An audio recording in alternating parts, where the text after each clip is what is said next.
probably one of the best kept secrets in real estate. It's known as short-term rental arbitrage. But guys, if you're not willing to at least sit here and listen, to spend your time and open your mind to this method of creating wealth, I think you're going to leave enormous amounts of money on the table as we get out of the corona phase of this new economy that we're in and we step into the next round.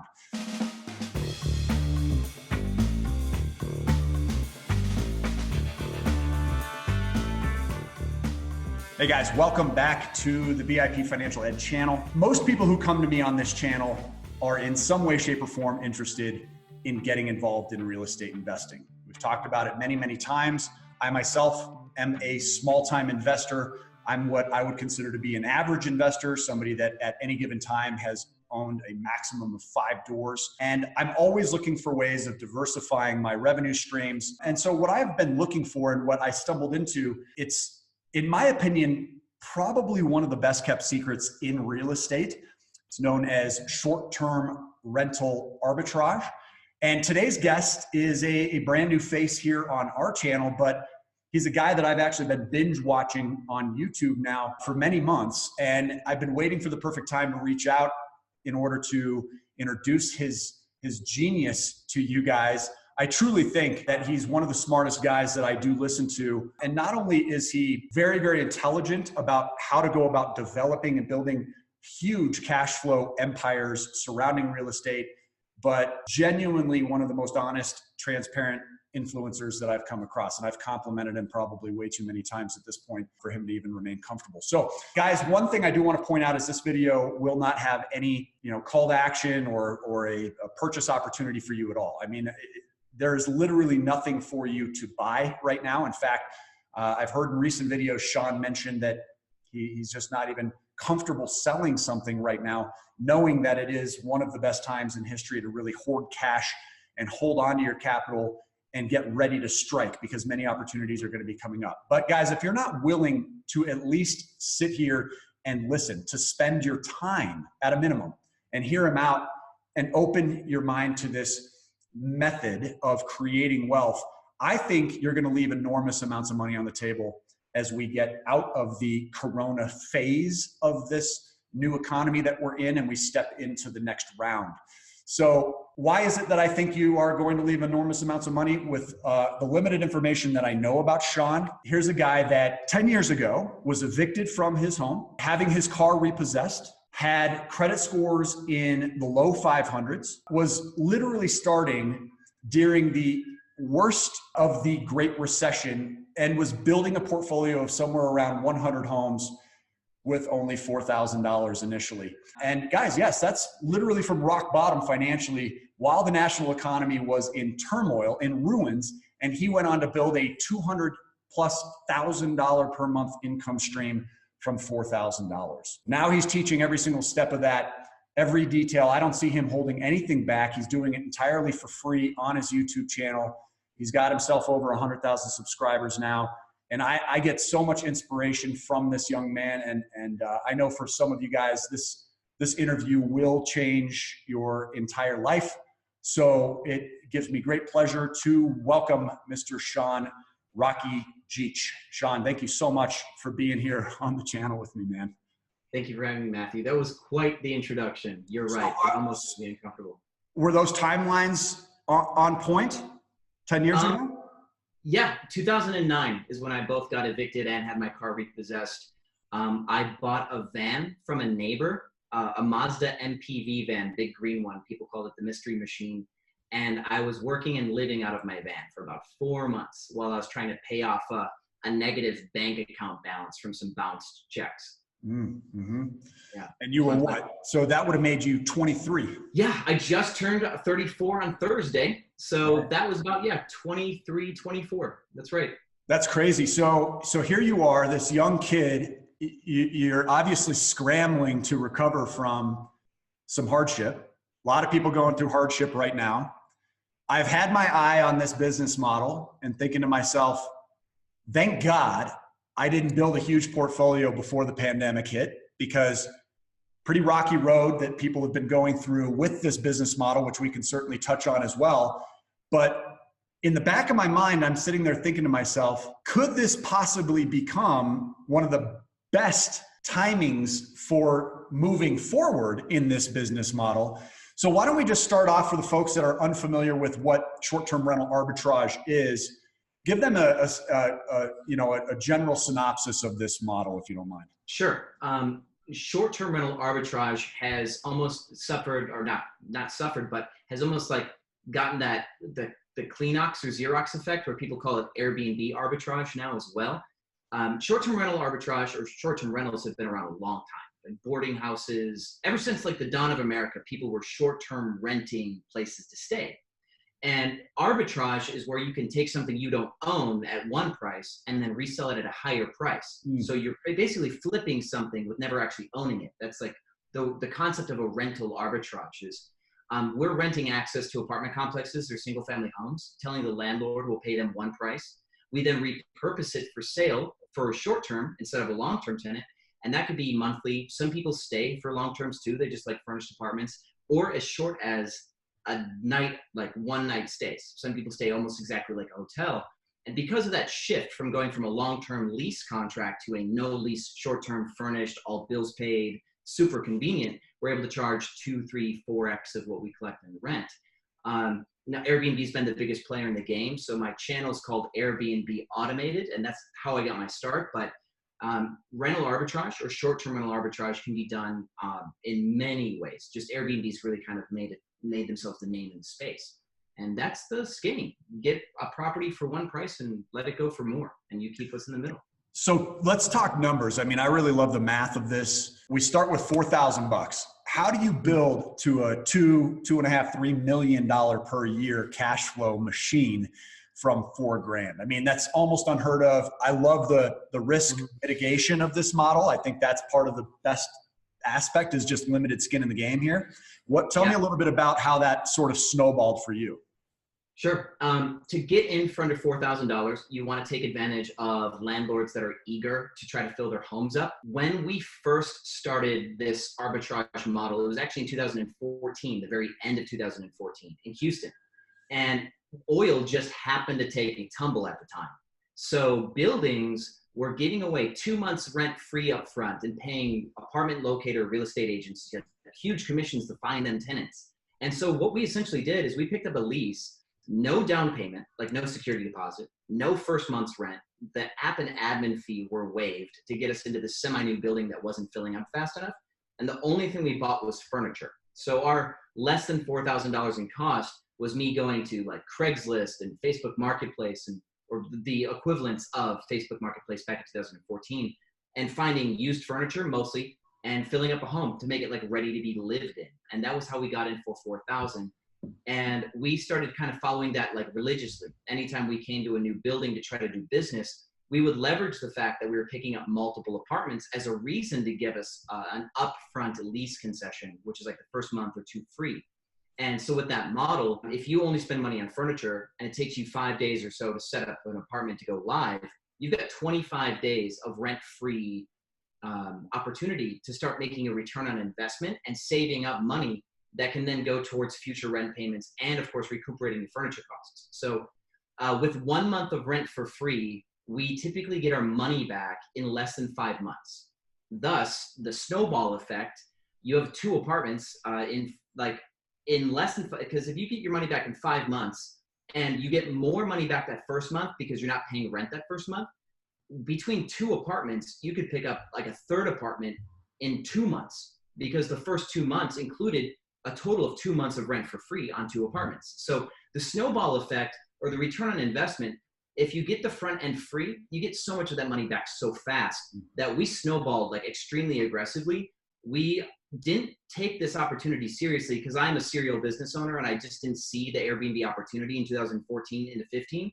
But right before the Super Bowl hit in 2017 in Houston, it became obvious. Like, oh my God, people are going to spend $1,000 a night to stay somewhere for the Super Bowl. We need more apartments. So we got up to 10 apartments by February 2017. And then before February 2020, we hit 100 doors. So that's like 10x growth in less than 3 years. That's insane. That Right, exactly. Wow. So So you mentioned that these initial properties that you were picking up, it seems like you're talking about apartment complexes, not condominiums. Yeah, that's mostly what we do. We don't only do apartment complexes. We do some single family homes. They're just a little slower to get into because landlords who own single family homes have less incentive to like give you all those concessions for free. Like single family homes, like really like tenant leverage, right? First month, last month, security deposit. So talking a landlord out of that, it's more difficult on the single family side. And it's a lot easier to scale when you go to one apartment complex and say, hey, we take 10 or 20 apartments from you. And for 20 apartments, we give them a $10,000 blanket security deposit. That's only $500 a door. That's why we tend to go for apartment complexes, because mathematically speaking, in arbitrage, there's more like mutuality in that deal. So we get a better deal on the way in. I see. And so that front end cost savings produces an earlier ROI for you. Now, as far as the rules and regulations, I mean, coming from a downtown Denver myself, prior to city ordinances, I was residing in several apartment complexes right in the heart of the city, and they frowned on short-term rentals in every complex I was in. There was only really one that was notorious for allowing short-term renting, and it was really only based on an owner occupancy status. I mean, you really had to live there more than 2 weeks of the month yourself, and then they would allow you to rent out if you were sort of sharing your time between two areas. First of all, were you not seeing that issue as much then, and are you seeing more of that issue now? How has this industry sort of been beat up by cities and regulations? Is that something you're experiencing a lot of right now?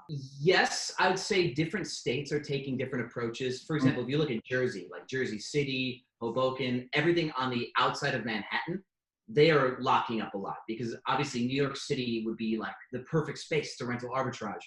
For example, you can rental arbitrage without even doing Airbnb. You can long-term rent arbitrage in New York. You sign a lease for a 3-bedroom flat in New York, you get 3 or 2 roommates to pay more than their share, and you can pretty much live for free in New York. There's a lot of, my friends are like off-Broadway, the off-Broadway actors and singers, and this happens all the time. So obviously New York's rental market makes it perfect for arbitrage, but they shut that down, right? Hotel lobbies tend to really drive that. Miami, just the same. Miami has a big reason for hotels to kind of stay in the game. The Vegas Strip, of course, has a big hotel lobby. So you'll find that certain cities just don't want the competition, and they were the first to regulate or disallow. And then places like Jersey are like, well, now everybody's coming to Jersey and just going across the bridge, so they wanted to regulate it. But then on the other side of the fence, there are places that are like, this is new tax dollars for us. This is great. Right. So Arizona, I think blanket made it allowable. I think the Texas Supreme Court in Austin just ruled that a city or a county cannot tell a homeowner what they can or cannot do with their property. So anybody who owns a home is allowed to Airbnb, and they're also allowed to allow a tenant to Airbnb, which then makes arbitrage allowable in the state of Texas as well. So that of course might set a precedent in other states because the Supreme Court ruled it unconstitutional to tell somebody that they can't do that. So it is, as time goes by, states and cities are making up their mind. There were more cities without their mind made up and just kind of letting it play out. But now, like Seattle's got restrictions, Portland's got restrictions, and of course your big hotel chain cities have restrictions too, but some are also opening up. So there's probably about, I'd say a solid still 85% of viable cities are Airbnb friendly or Airbnb neutral at least. So I guess, a good question from a listener might be, why am I optimistic about the future of this industry when we're seeing a lot of these locations sort of cracking down on the model as a whole, not just arbitrage, but short-term renting in general? Ultimately, it's kind of because I'm seeing it really is just based on pockets, right? So here I am, I'm a short-term rental homeowner. So I'm a little disappointed and kind of kicking myself after finding out about your channel and really learning more about the concept, because I put in $250,000 worth of cash into one property. Now that was a combination of substantial down payment combined with a over the top experience where it was a lot of amenities, and I go basically full service with my short-term rental. I'm sitting in it right now. And ultimately, I look back on that and say, wow, I could have done a ton with $250,000. And yes, I make anywhere between $300 to $1,000 per night as well, which by all long-term landlording standards is a terrific return on investment. But looking at what I could have done in the arbitrage world, it's not even a drop in the bucket. I mean, wouldn't you say with $250,000 somebody would have a pretty big opportunity? Yeah, $250,000 would have you north of 50 doors, like out the gate, north of 50. Cool. And so let's not rub salt into this wound too much. But Okay, I do look at the opportunity in this specific location and think to myself, okay, here I've got this property that's 2 hours outside of Denver, which has really hardcore restrictions surrounding the short-term rental market now. But in the area I'm in, it's completely allowable. And I'm looking at it and thinking to myself, first of all, people are getting stir crazy, right? We've got this massive amount of cabin fever. Once, the travel bans lift and people no longer have to quarantine, would it not seem reasonable that at least in state, you'll have people that are willing to drive a couple of hours to just get away for the weekend and stay somewhere locally in the mountains? I'm looking at that as promising, and I'm hoping, fingers crossed, that that's the case. I'm getting already a lot of bookings, of course. The second aspect is that I believe there's probably a ton of landlords that are getting pretty well beat up at this point, right? People that aren't collecting rents, and even Airbnb landlords that maybe aren't, because of the lockdown, getting any money at all. So they're getting anxious to look for outside solutions. And I'm just curious if my intuition is in line with where you're at with this. Do you think that, once we're all kind of broken free again, are we able to kind of expect that this industry could pop once more and sort of see a brand new surge that carries forward for the next sort of bull market? What are your thoughts behind that? I think outside of just my thoughts, which I kind of agree with yours, there is data that actually validates your intuition, which is kind of cool. There are writers, and Airbnb could be paying for this too. So let's just say that as far as professional writers go and publicity goes, there could be PR people saying, hey, please write about short-term rentals being the solution for travel after this is all done. Good point. I talked to Forbes the other day, 2 days ago, and he said to me, this guy's name is Peter. He's doing a huge write-up on the short-term rental and hotel market. He said to me that after 9/11, everybody cared about security, right? That was a big thing, 2001. And so hotels had to adopt to really up their security measures to make people feel safe. Well, after this, people are going to care about social distance and cleanliness. And hotels are not viewed as sterile environments, right? They're where people just go into a highly dense, low square footage, one front door area. And so hotels are going to have a lot of work to do to try to really win over the trust of the travel community when it comes to safety there, right? So there are writers who are writing about how short-term rentals will be the choice for travelers in order to maintain social distance, and to be able to feel safe. So that's one thing. And then everybody in business that I know who's got any skin in the game with any investment, even outside of hospitality, they've all said, just matter of fact, we are going to travel, at least domestically, as soon as this is done. We cannot see how the rest of the United States doesn't agree. We all want out. We all want to do something. We feel like we've earned our vacation time that's been overdue. We've missed a trip. So we're just, as soon as the gates are open, we're going somewhere. And I know a lot of people have already booked their Airbnbs for their, post-corona travel. So domestic travel is going to experience a big uptick. We might see a second wave of infection, God forbid, because of that, when everybody gets hyper social because they just needed it. And then, the real estate market and the economy could drop again and then bounce back up. So we might get that dead cat bounce, but there will be a window of time where you're right. Hopefully it's sustainable because nobody gets sick again, but at least for a period of time, we'll see it. And so last couple of questions, because that's a really good point. I mean, what really, number one, I just want to clear the air on a couple of questions that I had early on in this process. The first one I had was, is this legal and ethical? Because it sounded almost too good to be true, right? And it sounded like, hey, let me just come in, I'll sign a long-term lease for your property. and I'm going to just turn around and start subletting this thing. The more digging I did, I quickly realized, look, this is all on the up and up. First of all, it's completely legal. Second of all, the landlord tenant, between the landlord and me, the long-term tenant, is completely on the up and up from a transparency standpoint. I'm not coming in and trying to pretend like I'm going to be living there and then under the radar trying to rent this thing out, right? So it's completely honest from right out of the gate. I imagine that's something that should be said, because people are probably thinking to themselves, how are landlords ever going to agree to this? The second question I had was, how are landlords going to agree to this?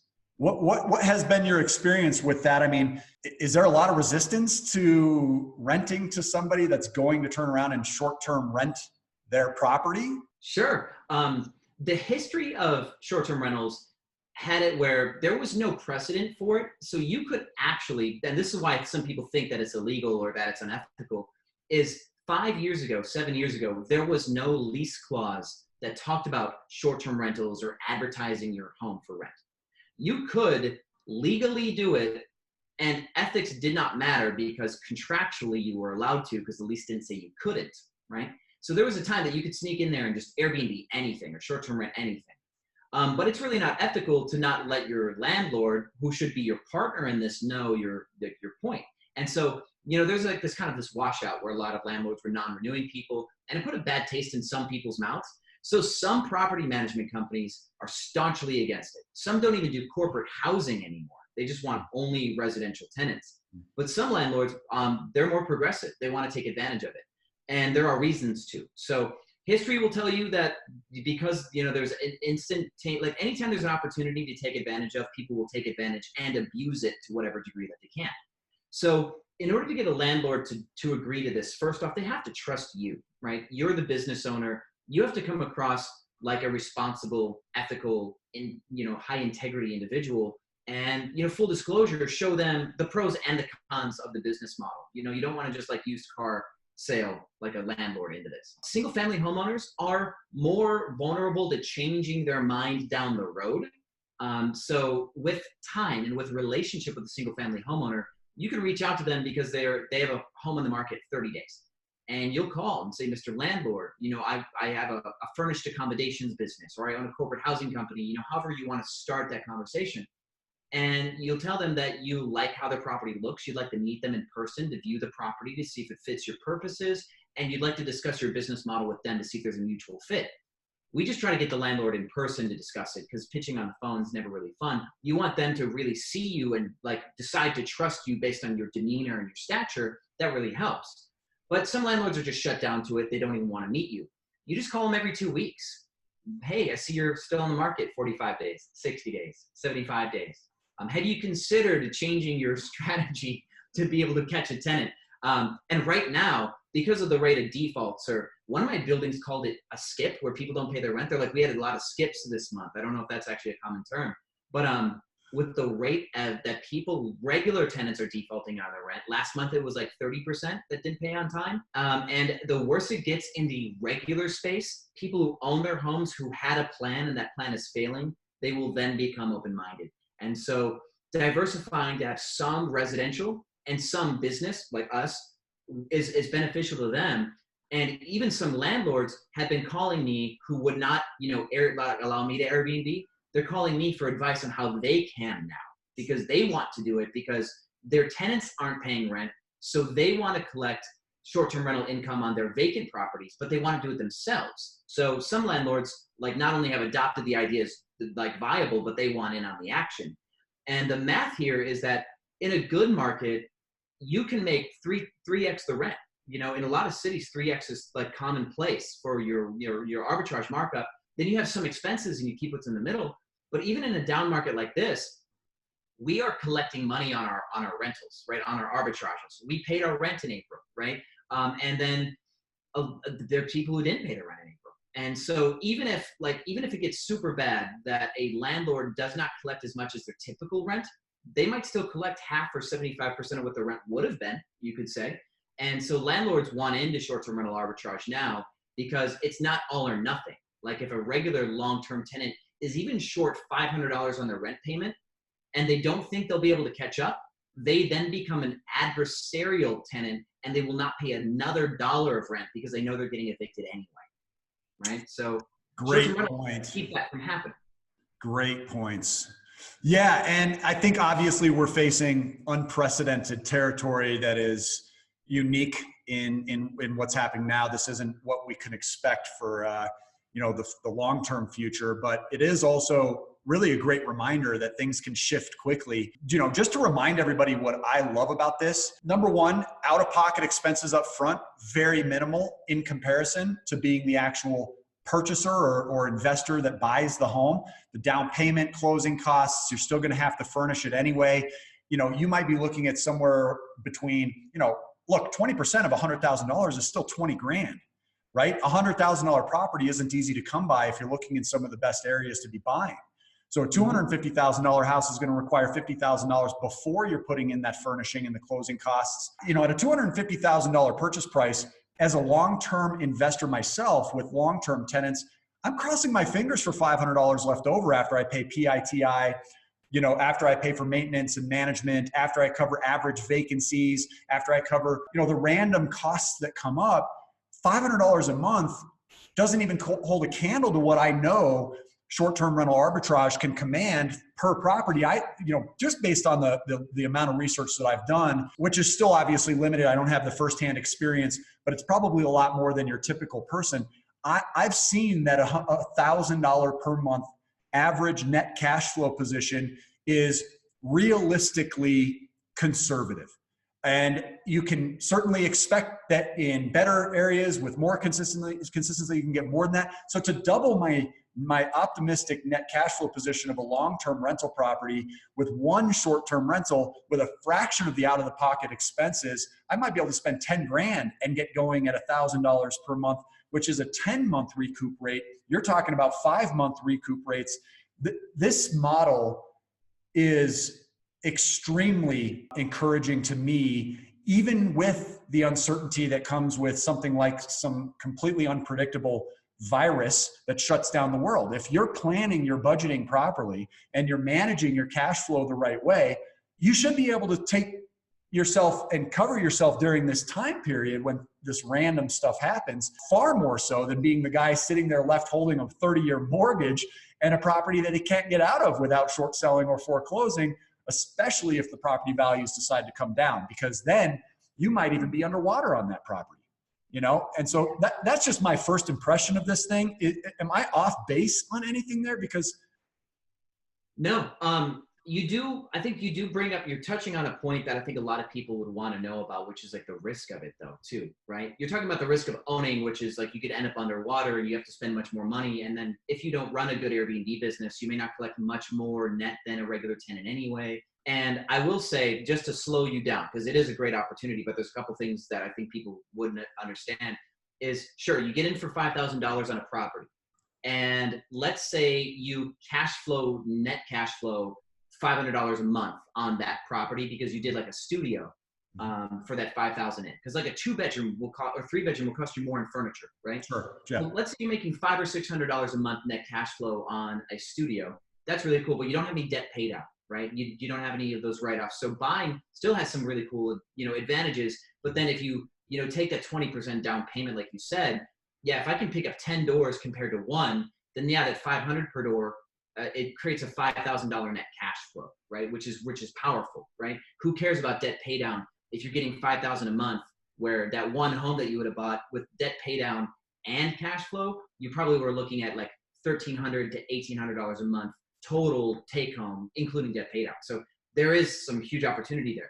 Now, if it failed, like right now, some people are failing because, God forbid, some places are in complete lockdown. Like you can't get a single tenant. And some Airbnb operators did not flip into longer term or medium term furnished guests fast enough. So they've had to eat some of that loss, like big time. Mm-hmm. In the case that you're in a situation like that, Airbnb, or not Airbnb specifically, but short-term rentals are maneuverable. They are extremely maneuverable. Every lease has a lease break concession. So if you say, hey, Mr. Landlord, I can't keep renting from you. Mm-hmm. We would never want to do that to a landlord. That sucks because then that damages our relationship to do further business. But let's say, came to that a tenant or a short-term rental operator had to break leases. they own the furniture. They would probably, in their best interest, they would go to buildings that are their best performing buildings. They go to those landlords and say, hey, we want to pick up more doors from you because we are doing great at this property. And I'm sure that you guys could use the extra occupancy since people aren't paying their rents. You move out of the bad one, move your furniture in the good one, start a new Airbnb. Then you settle with your previous landlord that you had to pay your lease termination fees, and you just buy out your lease, which is typically like a month or two of like rent.